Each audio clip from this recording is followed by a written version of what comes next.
Guillermo Maldonado.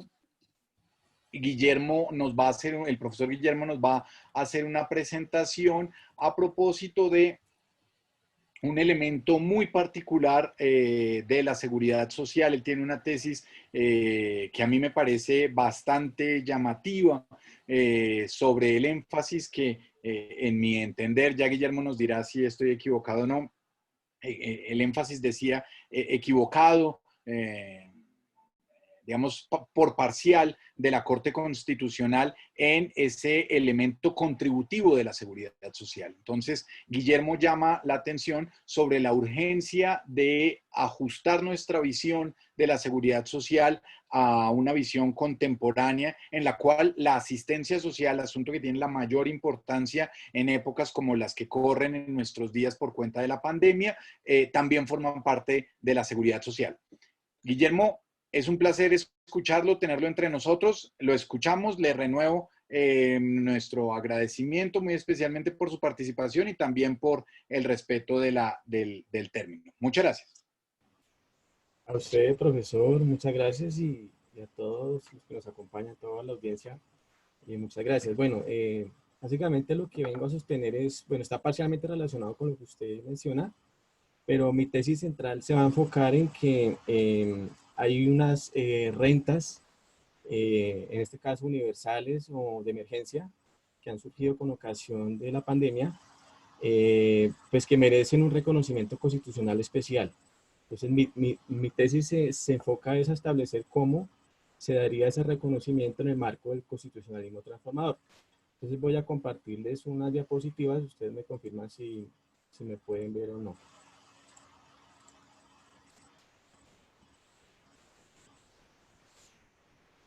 Ahí ya se pueden visualizar.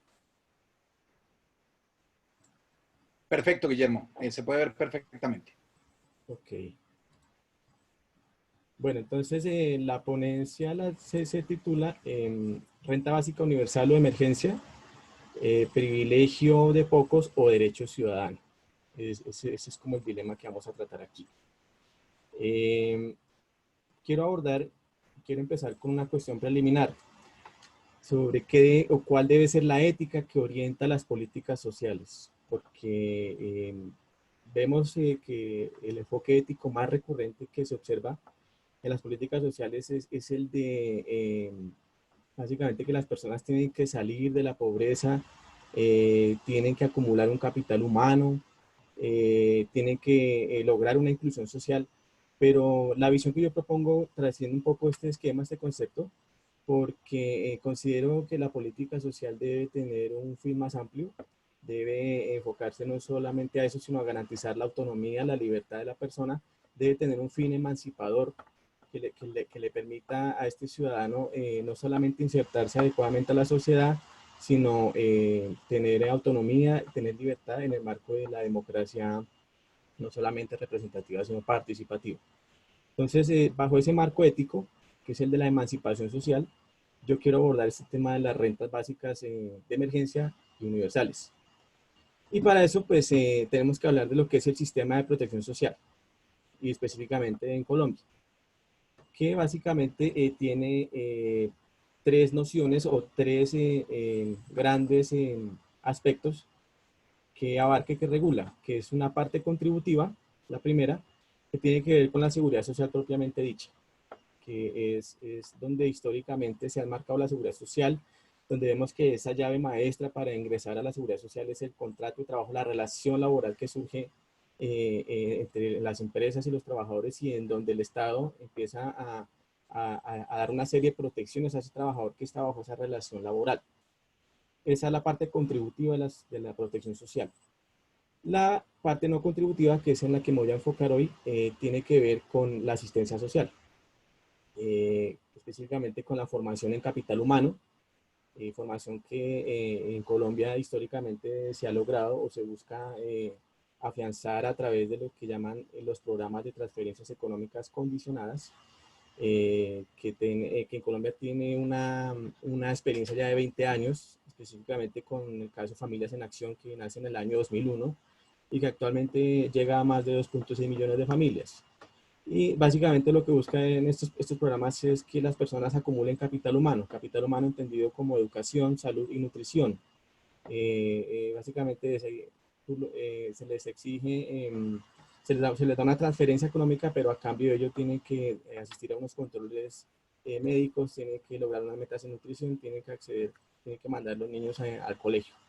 Entonces, por eso son condicionadas, porque se condicionan a esas situaciones. Y el tercer aspecto de la protección social es la regulación de mercados laborales, donde se promueven medidas que conduzcan digamos, a lo que se llama el trabajo decente, a que las condiciones laborales estén rodeadas por ese concepto que se llama trabajo decente. En Colombia se empieza a hablar del sistema de protección social a partir de la ley 789 de 2002, donde se define el sistema como un conjunto de políticas que buscan promover en las personas el bienestar para que accedan a salud, pensión y a un trabajo digno. Eso como primera medida.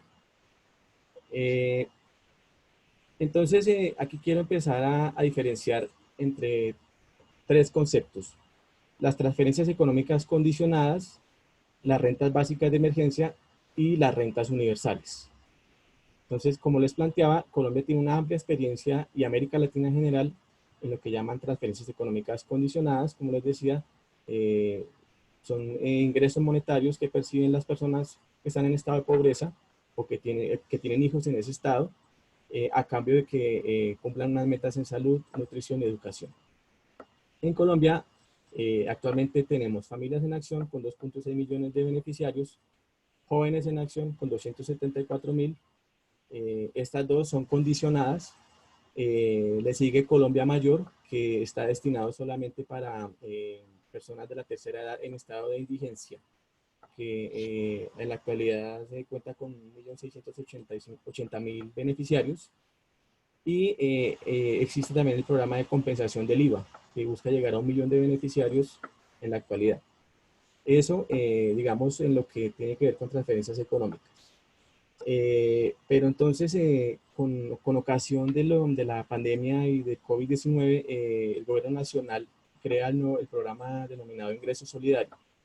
Este ingreso solidario no es un programa condicionado, simplemente busca llegar a 3 millones de personas que se encuentran en estado de pobreza o vulnerabilidad, que no se encuentren inscritas en Familias en Acción, Jóvenes en Acción, Colombia Mayor o compensación del IVA.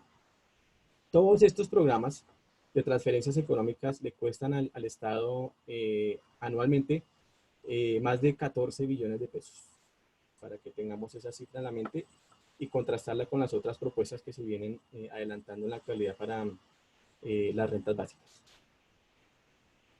Entonces, ¿qué es la renta básica universal? La renta básica universal se diferencia de la renta básica de emergencia, que les comentaba. En este caso la más relevante es ingreso solidario, y a nivel Bogotá, pues Bogotá Solidaria en Casa. Y se diferencia básicamente de estas rentas en que la renta básica universal es individual, es decir, la perciben todas las personas. Las transferencias económicas las perciben los hogares. Aquí la renta básica universal la percibe la persona. La renta básica universal es incondicional, no está sujeta a ningún condicionamiento relacionado con el acceso a salud, educación o nutrición. Es universal, se debe garantizar a todas las personas independientemente de su condición económica, social, política. Es inalienable, es inembargable y se paga con recursos del fisco. Entonces, aquí les comento que en la actualidad se vienen trabajando varias propuestas en el Congreso de la República relacionadas con la creación de rentas básicas. Casi todas tienen que ver con rentas básicas de emergencia, o sea, son transitorias mientras se supera la emergencia sanitaria del COVID-19, pero hay una propuesta en especial que está trabajando pues, básicamente los partidos de la oposición, donde plantean la creación de una renta vital, que es una renta básica universal y que busca llegar a 36 millones de personas en Colombia, que son personas mayores de 18 años, ciudadanos. Ese valor de la renta básica mensual equivaldría a 9 billones de pesos mensuales y tendría un valor anual de 109 billones de pesos. Entonces, lo que aquí ha dicho el gobierno, el Ministerio de Hacienda, es que es una propuesta a todas luces irracional, no cumple con los parámetros de marco fiscal, no están los recursos para garantizar esa renta vital que se propone crear. Entonces, ahí está la discusión desde el punto de vista macroeconómico.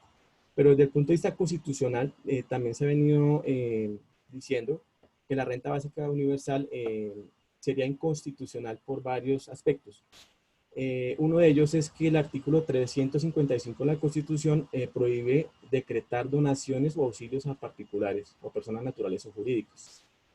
El otro aspecto es que se viola el principio de igualdad, porque sería muy difícil de entender o explicar por qué una persona, digamos, que no está en estado de pobreza o vulnerabilidad tiene que recibir un ingreso del Estado si no lo necesita. Entonces, esa a todas luces viola el principio de igualdad porque, digamos, no favorece medidas afirmativas a favor de las personas que realmente sí necesitan ese ingreso.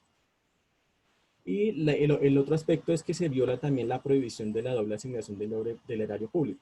Recordemos que el artículo 128 prohíbe que se perciban dos ingresos provenientes del erario público. Entonces, si una persona, por ejemplo, está pensionada y de otro lado percibe esa renta básica universal, pues también habría un dilema constitucional que resolver.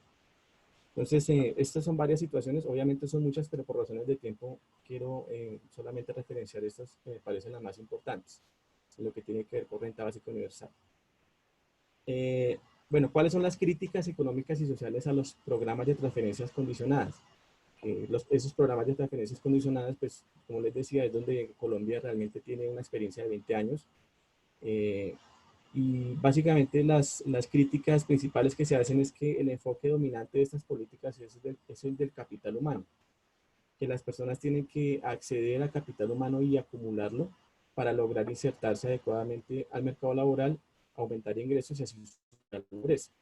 Entonces, allí se parte del supuesto de que la economía siempre va a generar unos empleos suficientes con unos ingresos adecuados para esas personas que salen de la pobreza mediante la acumulación de ese capital humano, pero lo que se ve en la realidad es una cosa muy diferente, que hay una brecha, una distorsión entre lo que es el mercado laboral y el capital humano que logran acumular estas personas. Muchas veces el mercado laboral tiene muchas trabas, muchas situaciones que le impiden a esas personas acceder al mercado, y realmente lo que se ve es que no logran superar la pobreza ni aumentar sus ingresos acumulando ese capital humano.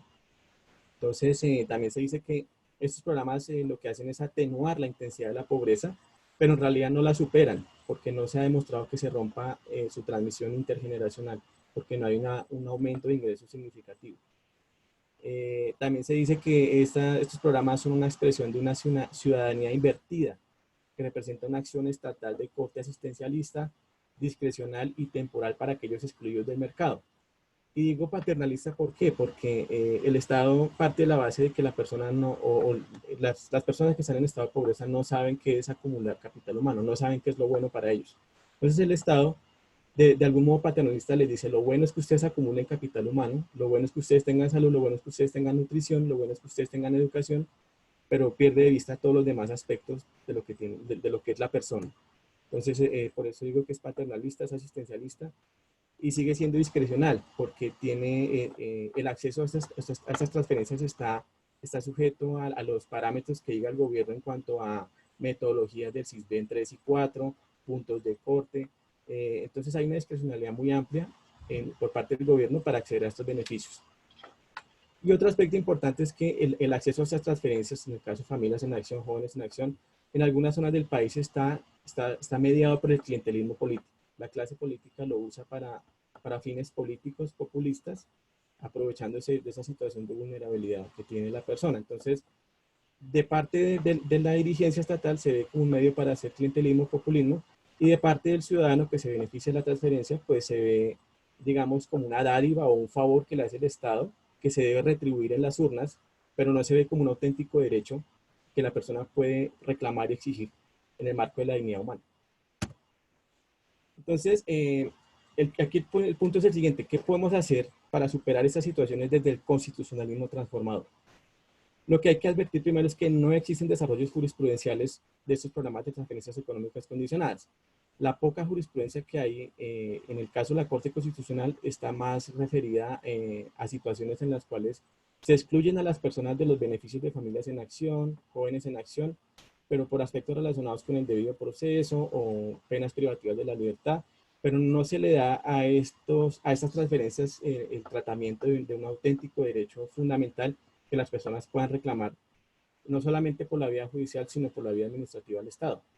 Entonces, lo que se propone desde el constitucionalismo transformador es que se consagre constitucionalmente el derecho a una asignación básica a favor de grupos vulnerables específicos. Es el caso de los niños o las madres cabezas de familia, ancianos o personas en condición de discapacidad. En el caso de América Latina, es un ejemplo la Constitución de Brasil. El artículo 204 de la Constitución brasileña establece una asignación básica universal para personas en condición de discapacidad y de tercera edad en estado de pobreza, equivalente a un salario mínimo mensual. Es una asignación de carácter constitucional, se le da todo el tratamiento de derecho y no, digamos, como el trato de una dádiva o favor que se hace desde el Estado, sujeta a unos criterios tecnocráticos que en última lo que hacen es restringir el acceso a ese derecho. Otra situación que se puede trabajar también desde el constitucionalismo transformador es hacer desarrollos jurisprudenciales. Desde el punto de vista de la jurisprudencia les decía que no hay muchos desarrollos, pero están todos los elementos constitucionales para que la Corte haga un desarrollo jurisprudencial con fundamento en el principio de progresividad propio de los derechos económicos, sociales y culturales, que tiene una base internacional en el PIDES, Protocolo de San Salvador, en el caso de los instrumentos del Sistema Interamericano de Derechos Humanos. Otra base para ese desarrollo jurisprudencial también es que este derecho a la asignación básica es inherente a la persona humana y aun cuando no figura en el listado de derechos constitucionales, en uso de la cláusula inominada de derechos establecida en el artículo 94 de la Constitución, se puede decir que el derecho a la asignación básica es inherente a la persona y es fundamental. Y por último, el artículo 334 de la Constitución también le establece al Estado colombiano no solamente el deber de intervenir en la economía, sino de generar pleno empleo a los recursos humanos y asegurar de manera progresiva que todas las personas, en particular las de menores ingresos, tengan acceso efectivo a los conjuntos de bienes y servicios básicos. Y eso se logra en gran medida a través de las transferencias económicas condicionadas. Espero haber respetado el tiempo. Hasta aquí va mi intervención. Muchas gracias entonces por su tiempo.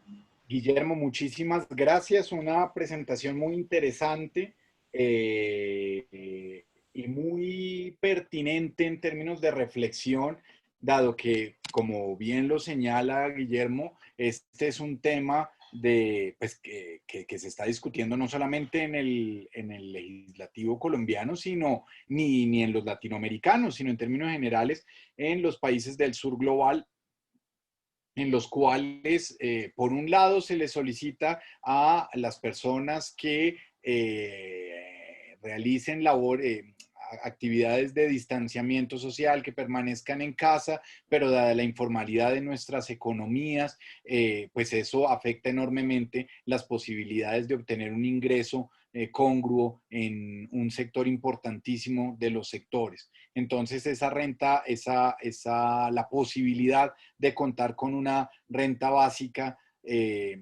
por ejemplo, en los términos que planteas tú, no dirigida para la totalidad de los colombianos, sino de sectores específicos, puede ser una solución bien interesante. Volveremos sobre el tema con algunas preguntas. De momento quiero invitarles más bien a los participantes que nos envíen sus preguntas si ustedes se fijan en la parte inferior de la pantalla, hay un botón que dice preguntas y respuestas. De hecho, ya tenemos una primera dirigida precisamente a Guillermo. Vamos a dejarla planteada para que Guillermo la vaya reflexionando y continuemos ahora con la presentación de Yanira Valdés. Le pregunta Juan Camilo Duarte. En términos de sostenibilidad, él usa el término sostenibilidad financiera. Me gustaría hablar del principio constitucional de sostenibilidad fiscal reconocido en el artículo 334 de la Constitución. ¿Es posible que una economía como la colombiana, en una economía como la nuestra, sea viable la materialización de la renta básica universal para el grupo poblacional que se encuentra en la marginalidad extrema? Muchas gracias, Juan Camilo, por esa pregunta y continuamos entonces ahora con la presentación de Yanira Valdés.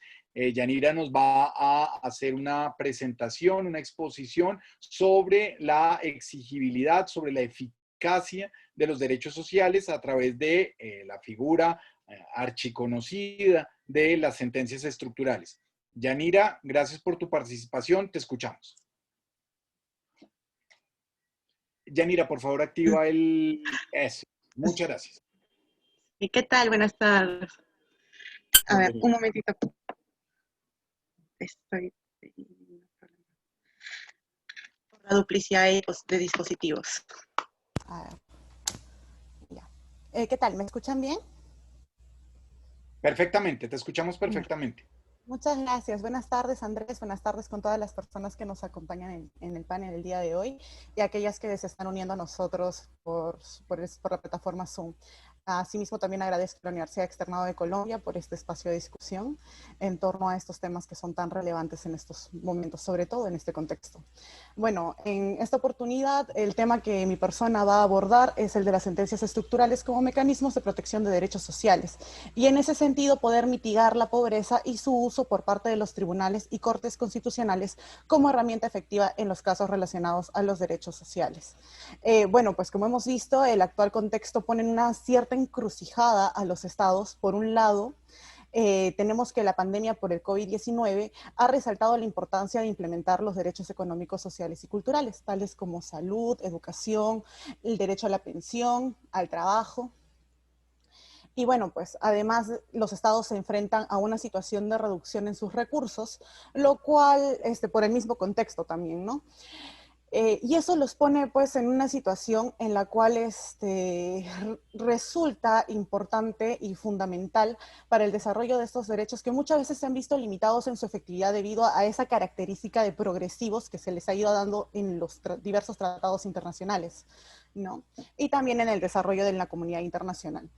Asimismo, a pesar de la importancia para el desarrollo de un proyecto de vida como sociedad y a modo personal, la exigibilidad de estos derechos ha sido remitida a un plano no jurisdiccional, el cual es la creación de políticas públicas que se encuentran sujetos a una agenda política, las cuales muchas veces puede encontrarse disasociada de la realidad. No obstante, la situación pandémica se ha sentado sobre estas deficiencias estructurales que preexistían a la misma pandemia, ¿no? Una manera efectiva de dar cumplimiento a las obligaciones que se desprenden de estos derechos es la actuación jurisdiccional, ¿no? Las diversas acciones tutelares, acciones de amparo, dependiendo de cada país, que tienen por objeto proteger estos derechos a modo personal, ¿no? Y que, bueno, pues a través de la dimensión progresiva y el hecho de que se encuentran a la espera de ser efectivizados y que se encuentran en esa situación debido a problemas estructurales que encierran una relación de discriminación y lesión de derechos que puede llegar a ser sistemática, arraigada y normalizada en la sociedad, apuntan a satisfacer estos déficits en la medida de que la sociedad pueda avanzar y progresar en su conjunto. Sin embargo, esta exigibilidad de estos derechos, debido a la doble dimensión que tienen, requiere un rol más activo del juez, que va a tener que salir del espectro intercommunis para dar espacio a una sentencia con un efecto erga omnes que vaya más allá de lo que posiblemente el peticionario haya solicitado en el proceso. En estas sentencias, los jueces identifican problemas que ya existen en la sociedad, los cuales usualmente recaen en poblaciones en situación de vulnerabilidad. Y en el caso peruano, esto se da a través de las sentencias denominadas estado de cosas inconstitucional. Actualmente, el Tribunal Constitucional peruano ha emitido 16 sentencias que buscan incidir, dar solución, garantizar y efectivizar derechos como la salud, la calidad de la educación, el acceso a la educación, el empleo de lenguas originarias y delimitar lo que son derechos laborales, ¿no? Y bueno, pues en el caso de las lenguas originarias, si es que hacemos referencia a lo que son los derechos culturales. Los derechos humanos, los sociales incluidos en ellos, porque son universales y son iguales en todos los aspectos, no deben ser tomados como meras disposiciones, deben ser llenados de contenido, y en ese contenido de efectividad útil, la cual puede verse implementada a través de los jueces al momento de resolver sobre la vulneración estructural de estos derechos y contribuye a la progresividad de los mismos, contribuye también a la efectividad de los mismos. ¿no? Para todos los sectores de la población y así tratar de incidir un poco más en la igualdad que estos derechos necesitan ver reflejados en la sociedad. Esta situación puede ser reparada mediante una protección en la misma magnitud. Si estos derechos han sido vulnerados de forma estructural, la reparación se va a dar también de una forma estructural por parte del Estado. Y esta se puede dar a raíz de las sentencias estructurales, ¿no? Y verse así ciertos alcances de satisfacción vinculados con la intervención estatal mediante un órgano constitucional que enfoca la realidad social en sus sentencias, ¿no? En ese sentido, me gustaría mencionar algunas sentencias. Como les he mencionado, el Estado peruano tiene 16 sentencias, las cuales algunas se encuentran directamente vinculadas con los derechos sociales, como por ejemplo el caso Marleni Ciesa y otra, en el cual el Tribunal Constitucional peruano declara la vulneración del acceso a la educación por las personas que se encuentran en una situación de precariedad, y en este caso una población rural, ¿no? También tiene, por ejemplo, cierta incidencia en derechos civiles y políticos, las cuales ven reflejado su desarrollo en el derecho económico, social o cultural.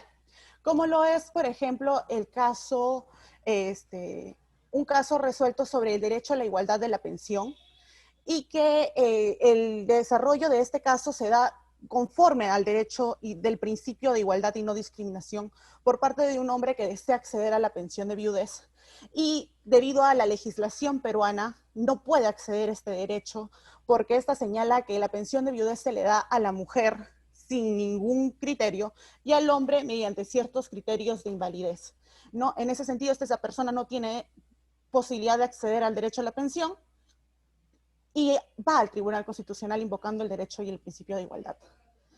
Y lo que resuelve el tribunal es declarar un estado de cosas inconstitucional en el cual busca equiparar estas deficiencias con el objetivo de que pueda darse de forma igualitaria a todas las personas, ¿no? También hay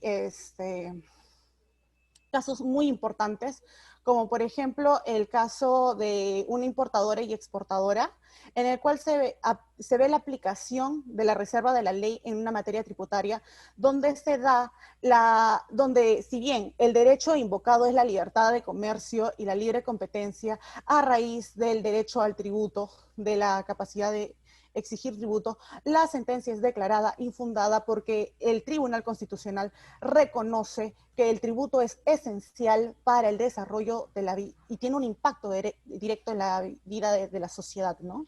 Entonces se desarrolla también acá ciertos principios como el principio de solidaridad que tienen las pensiones en sí, ¿no? Entonces, de esa forma, el Tribunal Constitucional peruano ha buscado identificar estos problemas estructurales mediante las sentencias, mediante las causas que ha venido reconociendo, que se han venido repitiendo en múltiples ocasiones para buscar dar una respuesta efectiva en la realidad. No obstante, y es preciso mencionar que si bien estas sentencias pueden ser muy activistas y buscar de forma progresiva mejorar la situación peruana, no está libre de críticas.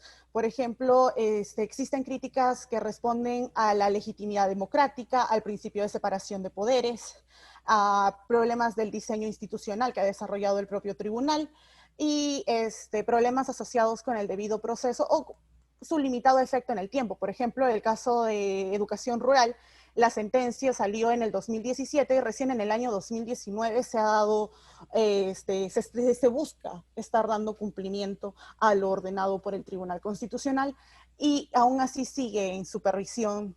O sea, no hay una forma de dar una efectiva supervisión a este tipo de sentencias.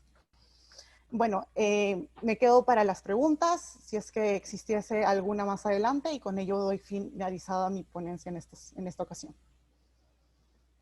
Yanira, muchas gracias por esa muy interesante presentación. Yo adelanto que tengo muchas preguntas sobre la eficacia que han tenido esas intervenciones estructurales en el Perú. Acá, pues la figura del estado de cosas inconstitucional, pues tiene ya un arraigo enorme. Las preguntas que en algún momento se presentaron sobre la legitimidad democrática, sobre la separación de poderes, pues parecieran estar superadas, y ahora nuestras mayores inquietudes se dan por el lado de la eficacia, sobre qué tan efectivas son en ese propósito de conseguir esos propósitos que Guillermo mencionaba con esa formulación famosa de la Corte Constitucional Sudafricana del Transformative Constitutionalism, ¿no? El constitucionalismo transformador. Muchas gracias, Yanira. Vamos a escuchar ahora a Jan Ramos. Jan, bienvenido. Muchas gracias. Te escuchamos.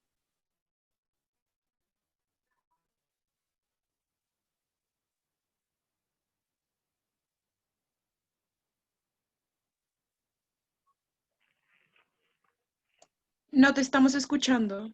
¿Ya no se escucha? No, pero creo que se debe, porque no tienes desactivado el micrófono.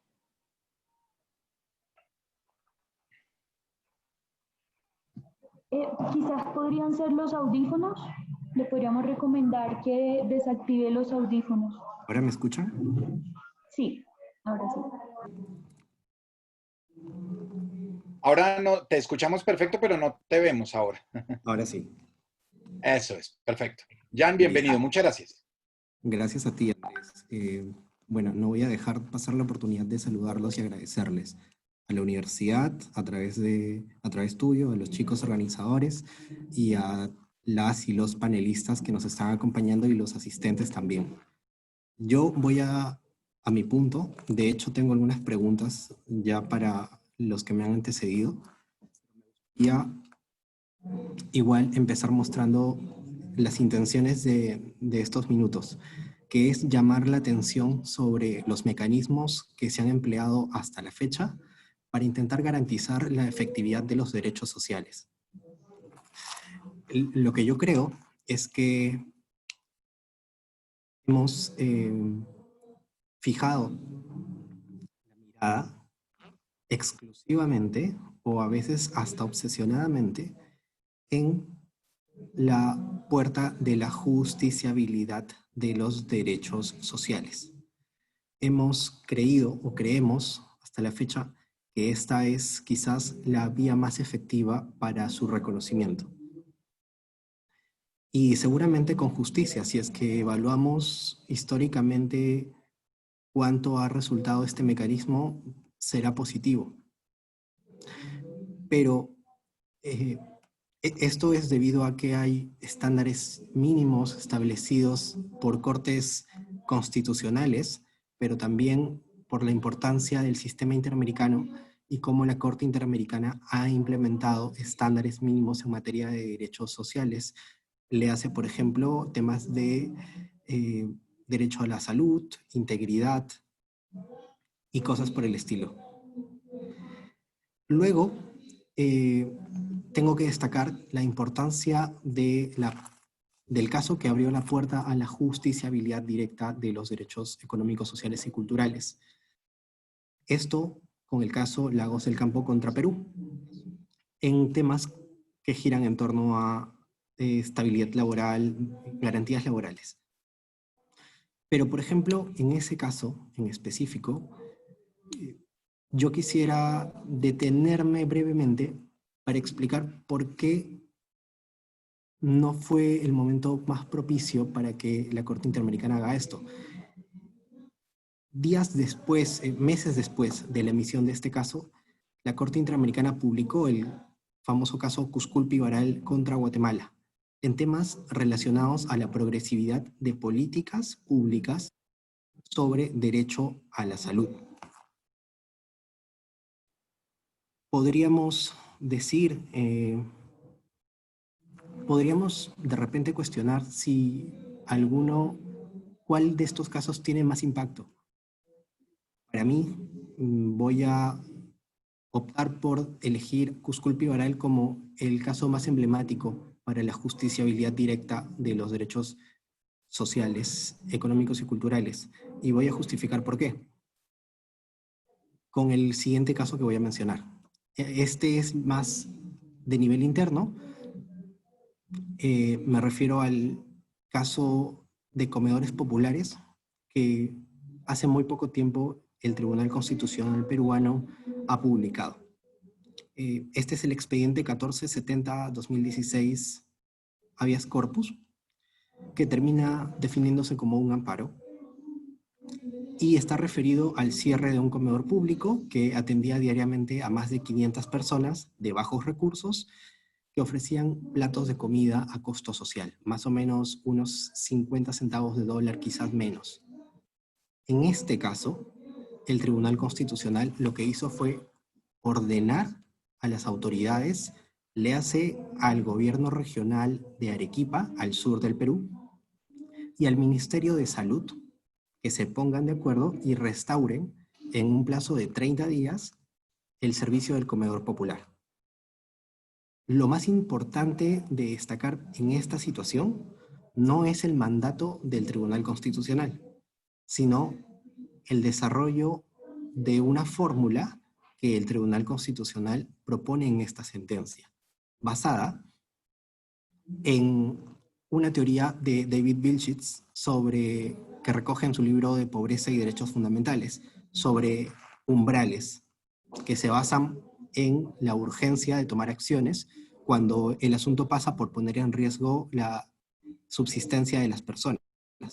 El caso del Tribunal Constitucional peruano que he mencionado específicamente se basa en, o reconoce más bien, el derecho a la alimentación de subsistencia y agrega 3 umbrales, uno más a diferencia del autor que ya he citado.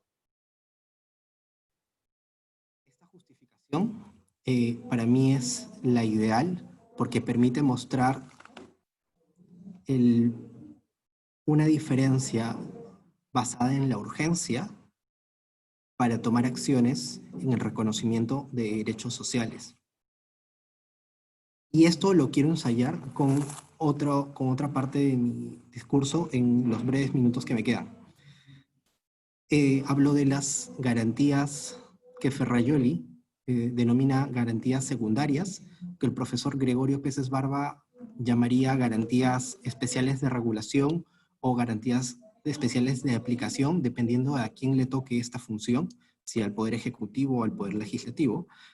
Y destaco también aquí un ejemplo, la Constitución de Ecuador, que reconoce literalmente en el artículo 11 que las políticas públicas son una manera progresiva de dar contenido a los derechos sociales.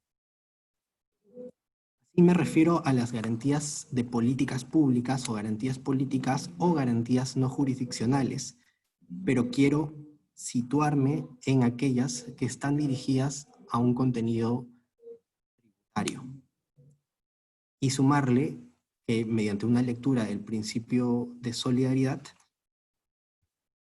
desde el ámbito fiscal al menos, se ha ido desarrollando también una función extrafiscal de los tributos. Voy a brevemente referirme los mecanismos extrafiscales como el mecanismo de obras por impuestos. Creo que en este punto puede integrarse perfectamente una lectura de los umbrales, que decía hace un momento, con otro tipo de elementos, como el principio de equilibrio presupuestal o de sostenibilidad fiscal y las políticas fiscales que en general, como ha dicho la Comisión Interamericana en un informe sobre pobreza y derechos humanos del año 2017, no es posible analizar estos esfuerzos de los estados por eliminar la pobreza sin tener en cuenta una política fiscal entendida en términos de recaudación y de asignación de recursos públicos. Es aquí también la aplicación del enfoque basado en los derechos humanos, que está reconocido a nivel de Naciones Unidas y muchos de los estados también lo han afirmado. Con este contenido, lo que quiero es hacer notar cómo un mecanismo extrafiscal alejado del derecho constitucional ha podido mejorar el cierre de brechas al menos en Perú. Podría afirmar que de 432 proyectos ejecutados entre el año 2010 y el año 2019 sobre obra por impuestos, 106 han sido exclusivamente en el sector de educación para construcción de colegios, y de ellos 10 se han dedicado a temas de universidades públicas. La normativa peruana permite que una empresa, una gran empresa, pueda colaborar con una entidad pública, le hace ministerios, le hace gobiernos regionales o municipales, o le hace incluso universidades públicas para la construcción de infraestructura. Y esto en el marco de una visión de cierre de brechas de infraestructura para la generación de capacidades. Pero creo que ya me ganó el tiempo. Solo quiero aterrizar el asunto en lo siguiente. Si bien creo que esto es importante, creo que el mecanismo de obras por impuestos debería aprovecharse muchísimo más desde una lectura de los derechos humanos, porque entiendo un enorme potencial. También considero que esto no basta. El cierre de brechas de infraestructura es solamente una parte mínima para la cobertura de algunos derechos. Es la parte inicial. El deber que nos toca a las personas dedicadas al tema de los derechos humanos o al tema del derecho constitucional es utilizar este tipo de mecanismos desde un enfoque basado en los derechos humanos o basado en la efectivización de los derechos sociales. Para cambiar esta óptica, lo que se necesita es una visión para cerrar brechas en servicios públicos esenciales. Y es la tarea que está pendiente todavía en lo que yo he podido notar. Gracias. Jan, muchas gracias por esa presentación. Muy, es que la palabra interesante se vuelve en un lugar común, pero realmente inquietante en la medida en que yo comparto ese diagnóstico, creo que muchos lo harían. Efectivamente, el tema de los DESC se ha analizado casi exclusivamente bajo esa mirada de la judicialización de los derechos, y en ese sentido se ha pretendido que las cortes constitucionales o en general los jueces sean los protagonistas de la realización de esos derechos. Entonces, me parece muy oportuna, muy pertinente ese llamado que estás haciendo, porque finalmente uno de los elementos estructurales de los estados democráticos contemporáneos es el de la colaboración armónica entre las distintas ramas del poder público. Y un fin tan alto, tan valioso, como es la realización del Estado Social de Derecho, la corrección de las desigualdades históricas, evidentemente debe ser una empresa en la que han de participar no solamente los jueces, sino también las asambleas legislativas, el Poder Ejecutivo. Entonces, en muy buena hora ese llamado y qué interesante esa experiencia provechosa que tú nos refieres a propósito de estas obras por impuestos que tanto beneficio, según nos refieres, se han producido en el Perú. Muchas gracias, Jan. Aprovecho también para... Un gusto. Perdón, me Sí, permites claro, que porque me provocó y se me fue del mapa mencionarlo, ¿no? Dos cositas chiquitas. Una, que de todas maneras creo que la justiciabilidad de los derechos sociales a través del activismo judicial ha contribuido muchísimo a la evolución en el reconocimiento de los derechos. Antes, hay que hacer hincapié en que, esto lo dice una sentencia de la Corte Constitucional colombiana, el problema individual del activismo no se resuelve solo. El problema individual del activismo no resuelve un problema estructural, necesariamente. Necesita del diálogo de las autoridades competentes para lograrlo. efectivamente, Jan. Yo suscribo esas palabras porque efectivamente el tema que tú refieres, el tema que desarrolla Yanira sobre los problemas estructurales de exclusión, pobreza, marginación social, están demasiado arraigados, son demasiado complejos como para que únicamente puedan resolverse mediante decisiones judiciales. Efectivamente, se requiere esta colaboración, este compromiso de parte de las asambleas legislativas, de los órganos ejecutivos, el compromiso de parte de los ciudadanos, sin que ello, por supuesto, implique desconocer el enorme aporte, la valiosísima contribución que realizan las Cortes Constitucionales y los jueces en el reconocimiento de derechos, en el llamamiento que hacen mediante estas sentencias para que la acción pública pretenda precisamente corregir estas violaciones generalizadas y sistemáticas de los derechos. Muy bien, Jan, muchísimas gracias. Le voy a dar ahora la palabra a Andrea Lloreda. Antes de hacerlo, quisiera contarles que somos el panel que más participantes tiene en este momento, incluyendo a los panelistas. Tenemos a 105 personas participando en este panel, lo que no hace más que corroborar la enorme actualidad del tema que estamos abordando ahora. Y vamos a concluir escuchando a Andrea Lloreda, quien nos va a hablar sobre el derecho al desarrollo en el campo del Sistema Interamericano de Derechos Humanos. Andrea, muchas gracias por aceptar nuestra invitación a participar.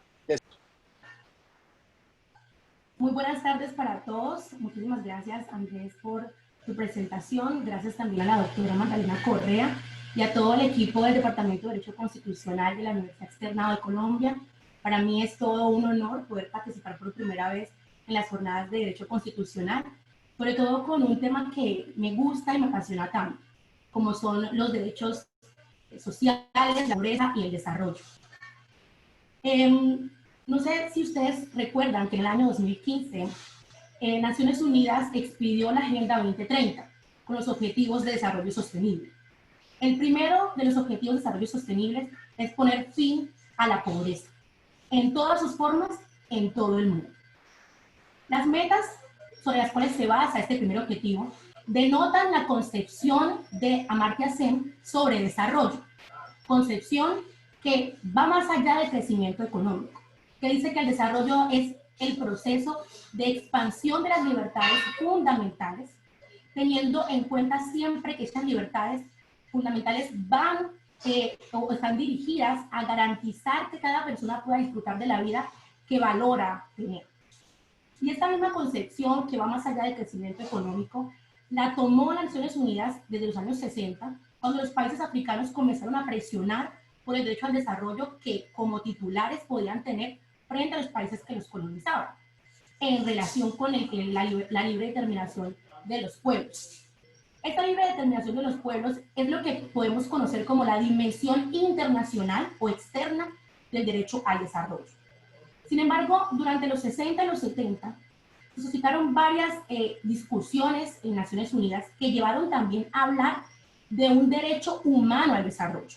Si bien primero se concebía el derecho al desarrollo como un derecho de tercera generación o de solidaridad, donde lo que se buscaba era una cooperación internacional, también se comenzó a hablar de que cada individuo dentro de cada Estado tenía derecho a que el Estado tomara medidas para garantizar su derecho al desarrollo, concebido como el proceso mediante el cual van a poder eliminar las barreras para acceder de manera efectiva a los demás derechos civiles, políticos, económicos, sociales y culturales. De esta manera encontramos que en el año 1986 se expidió por parte de Naciones Unidas la Declaración del Derecho al Desarrollo, en la cual se reconoce que es un derecho tanto de los pueblos y los estados como de los individuos, y que la adopción de las medidas debe hacerse de manera progresiva, teniendo en cuenta la escasez de los recursos con los que cuenta cada estado. Muy parecido a lo que suele darse en los derechos de segunda generación. La declaración, si bien es un instrumento de soft law no vinculante, ha sido utilizada ampliamente, por ejemplo, en la Declaración de Río sobre Medio Ambiente, donde se reconoció y se dijo que además del desarrollo propiamente se tenía que tener en cuenta como un desarrollo sostenible, con miras de garantizar que el medio ambiente siguiera perteneciendo a las generaciones futuras o siguiera sirviendo a las generaciones futuras.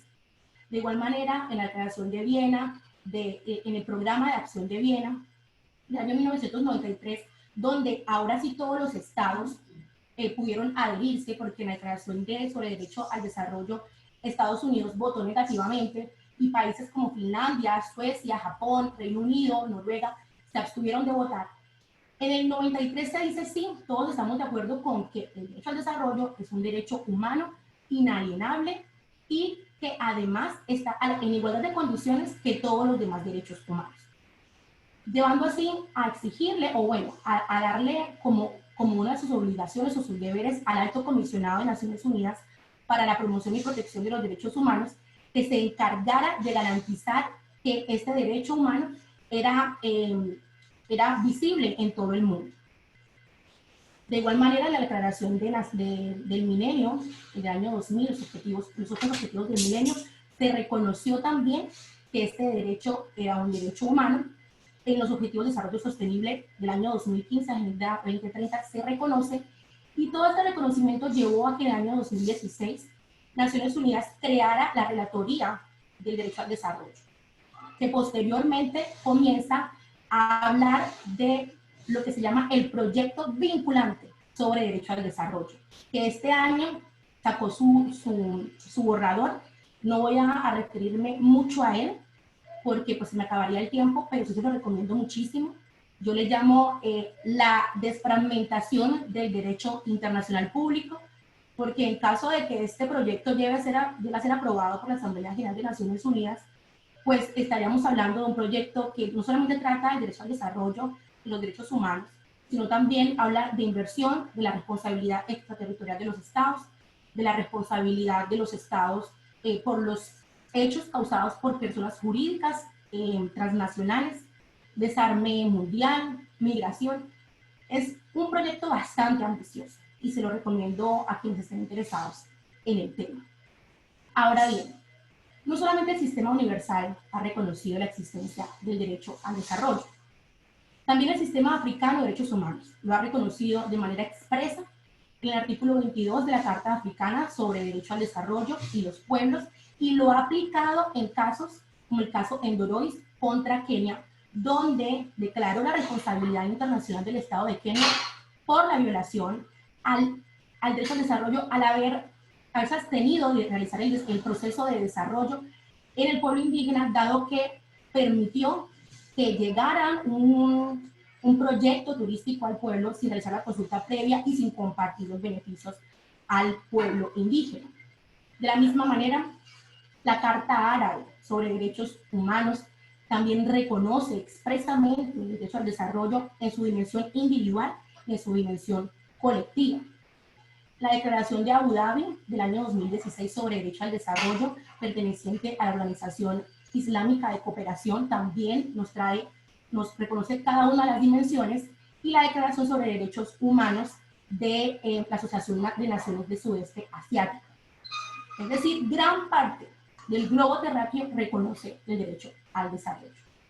Ahora bien, en lo que a nosotros corresponde como sistema interamericano, podemos considerar que la Convención Americana sobre Derechos Humanos también reconoce el derecho al desarrollo. Y entonces, ustedes me van a decir, ¿pero cómo? Si eso todavía no se ha dicho, ¿eso de dónde apareció? Entonces, yo les voy a compartir de dónde sale esta teoría, y es exactamente el artículo 26 de la Convención Americana sobre Derechos Humanos, que nos habla del desarrollo progresivo. Como ustedes saben, la Convención Americana nos trae un listado de derechos divididos en dos títulos. El primero, derechos civiles y políticos, en donde cada derecho está en cada artículo con su título, y luego nos trae los derechos económicos, sociales y culturales, pero que solamente tiene un artículo, que es el 26, y su título es Desarrollo Progresivo. Y nos dicen que los estados se comprometen a lograr progresivamente la plena efectividad de los derechos que se derivan de las normas económicas, sociales y sobre educación, ciencia y cultura contenidas en la Carta de la OEA, en la medida de los recursos disponibles por vía legislativa u otros medios apropiados. ¿Y qué nos dice la Carta de la OEA? Cuando nos vamos a estas normas económicas, sociales y sobre educación de la Carta de la OEA, nos encontramos con que esas normas están contenidas en el capítulo sobre desarrollo integral de la Carta de la OEA. Y el primer artículo de ese capítulo nos dice que los Estados miembros se comprometen a unar esfuerzos para lograr que impere la justicia social internacional en sus relaciones y para que sus pueblos alcancen un desarrollo integral, condiciones indispensables para la paz y la seguridad. De manera que aquí tendríamos una directriz hacia lo que es el desarrollo integral como interpretación del artículo 26 de la Convención Americana sobre Derechos Humanos. Asimismo, la Carta Social de la OEA y el preámbulo del Protocolo de San Salvador nos reconocen la existencia del derecho al desarrollo de los pueblos, es decir, colectivo, como un medio para eliminar la pobreza en las Américas. Ahora bien, con respecto a la jurisprudencia de la Corte Interamericana de Derechos Humanos, es necesario primero referirnos a que la Corte Interamericana en un principio no había aceptado la justiciabilidad del artículo 26 de la Convención Americana.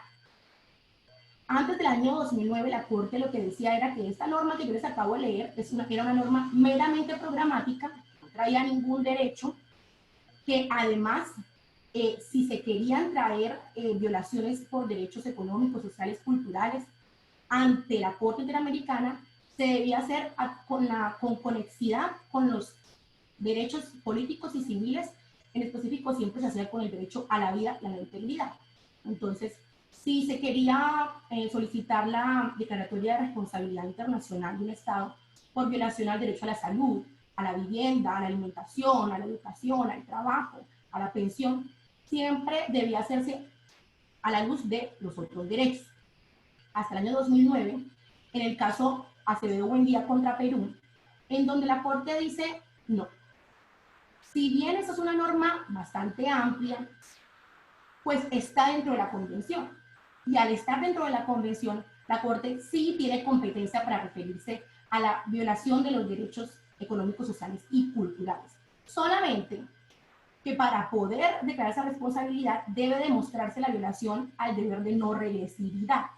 Entonces, esta cláusula de progresividad se pasó al otro lado, que era ahora entonces demostrar que el Estado no había adoptado ninguna medida que retrocediera en lo que se había podido avanzar hasta ese momento en materia de políticas públicas. Entonces, claro, nunca la Corte ha llegado a declarar responsabilidad de ningún Estado con base en el deber de no regresividad, porque es una obligación negativa. En este caso, Acevedo Buendía contra Perú, la Corte dice no, no se violó, y termina declarando la responsabilidad internacional por violación al derecho a la pensión con conexidad con el derecho a la propiedad, o sea, un derecho de primera generación.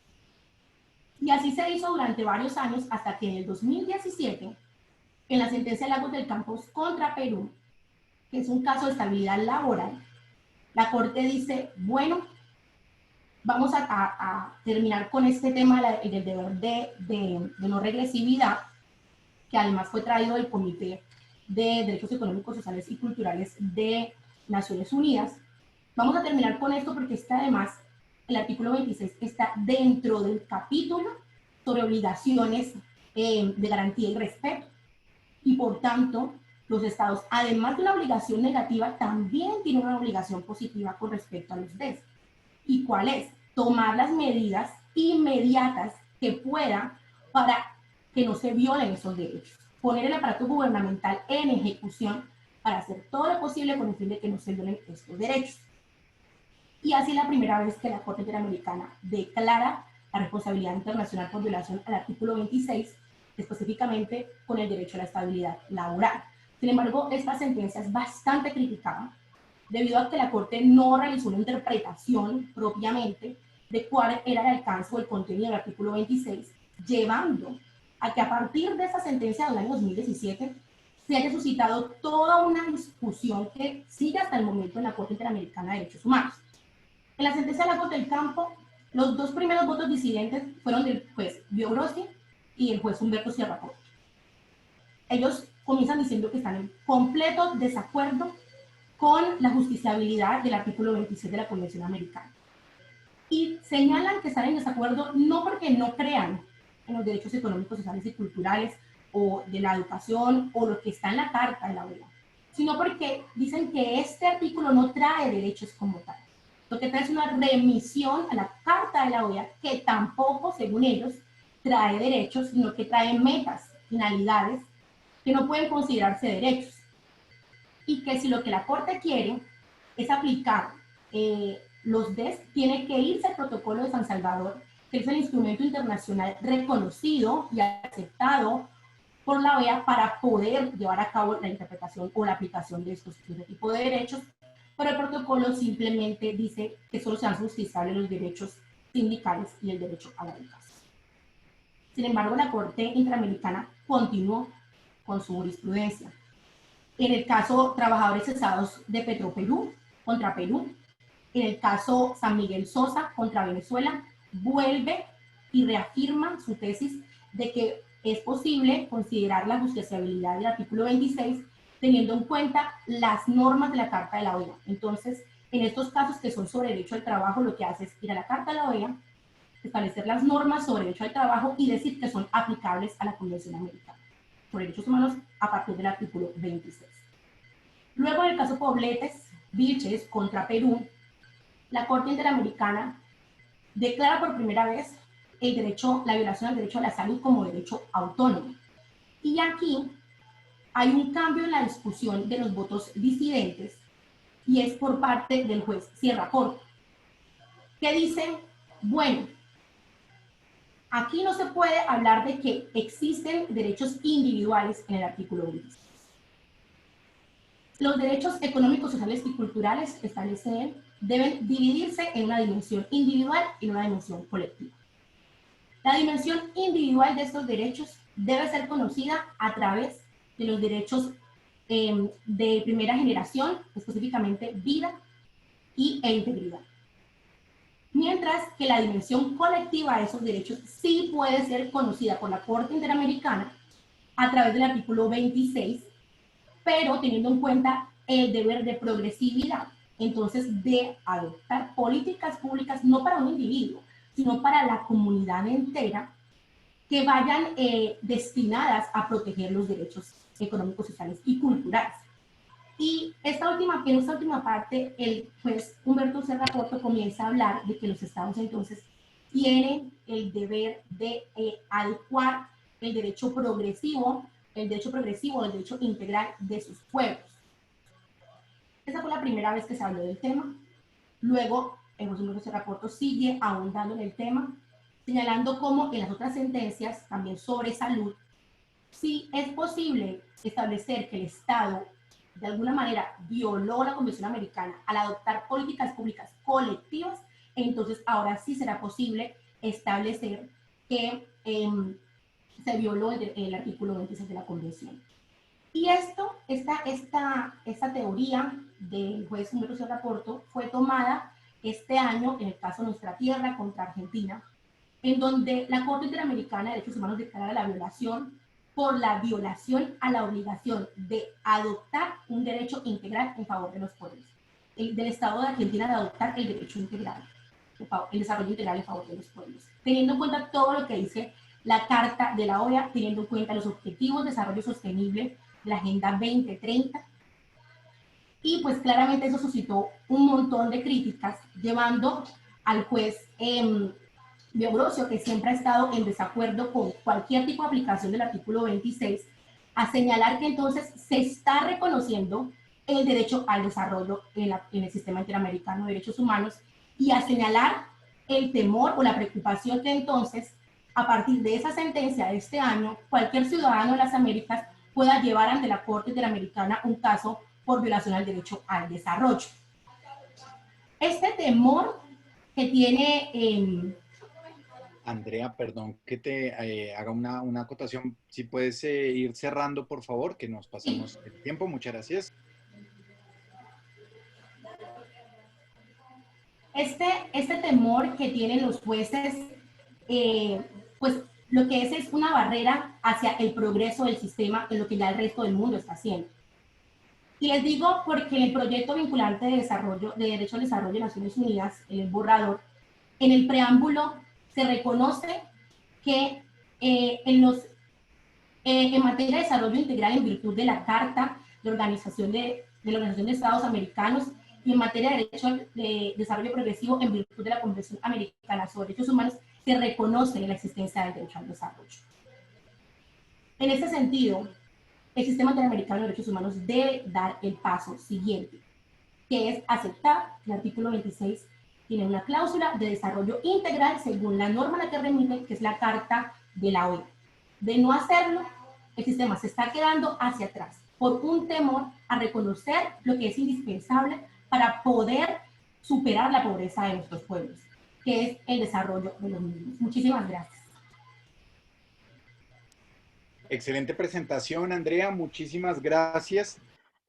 Nos plantea muchas reflexiones esa lectura del artículo 26, que pues realmente pretendiera, al menos en apariencia, corregir esas exclusiones históricas y contribuir a la realización de sociedades genuinamente democráticas, con, digamos, todos los condicionamientos que de ellos se siguen, porque efectivamente no cabe duda de que se necesita una efectividad en derechos sociales, sistema de seguridad social, en salud, educación, para que efectivamente contemos con sociedades democráticas. Muchísimas gracias, Andrea, por esa presentación. Y bueno, realmente estamos bastante desfasados de tiempo. Se han formulado muchísimas preguntas. En el botón de preguntas y respuestas hay varias inquietudes, varias de ellas, bueno, todas a nuestros participantes, a nuestros panelistas. La profesora Yanira le preguntan sobre la regulación de los estados de cosas inconstitucionales en el Perú, si es una creación jurisprudencial, si es una regulación que tiene algún desarrollo en la ley procesal. A Jan le preguntan sobre los límites que debe observar el juez constitucional de cara a la separación de poderes.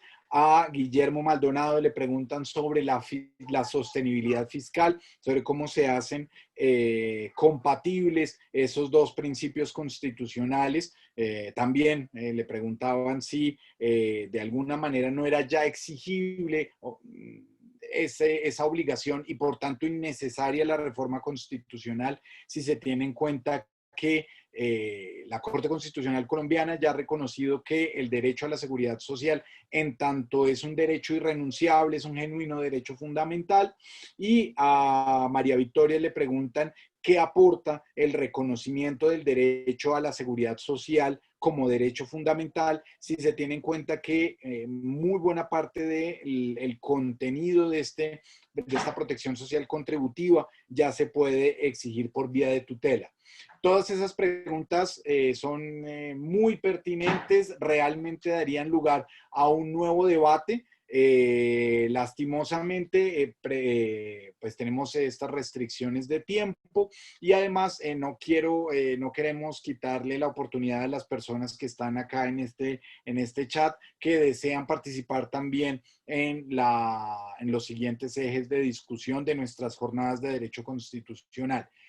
Nuestro agradecimiento a todos los panelistas. Mil gracias por esas presentaciones tan agudas, tan precisas, esas reflexiones provenientes también del Perú que enriquecen el constitucionalismo latinoamericano. De verdad que ha sido una sesión muy fructífera.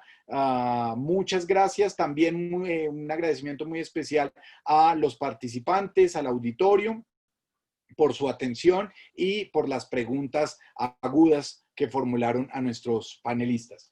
Entonces, no siendo más, Me despido y doy por concluido este espacio, agradeciéndoles en nombre de la Universidad Externado de Colombia y también invitándolos a que por favor sigan participando en estas jornadas de Derecho Constitucional. Continuamos la programación y los links los encuentran en nuestra página web www.uexternado.edu.co. Mil gracias a los panelistas, mil gracias a los participantes y un feliz resto de tarde.